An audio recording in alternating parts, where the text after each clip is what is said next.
hear that, it scares you to death because these are the kind of things that.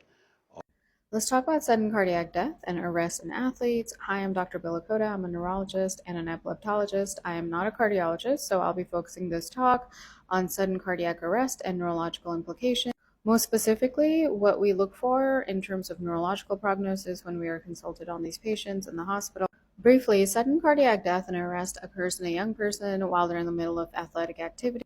The majority of these events seem to be due to malignant arrhythmias such as VTAC and ventricular fibrillation that have previously been undiagnosed. It could also be due to structural abnormalities such as hypertrophic cardiomyopathy. Basically, these conditions lead to stiff, overdeveloped muscles of the heart that don't pump quite as well, which can lead to abnormal electrical signaling of the sodium, potassium, and calcium channels, leading to arrhythmias.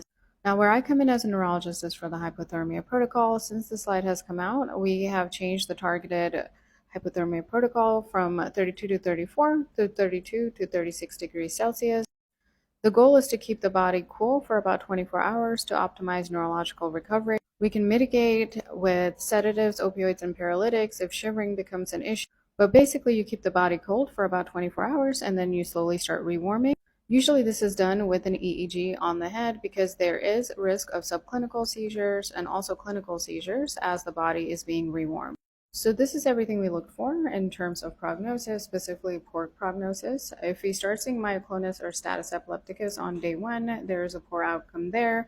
If we see no N20 responses are basically if you stimulate a peripheral nerve and you see if there's a cortical response for it. So if you stimulate your median nerve that's at your wrist and you see a cortical response, that means the pathways going from your peripheral nervous system to your cortex are still intact and that prognosis is good. However, if they're absent, the prognosis is poor.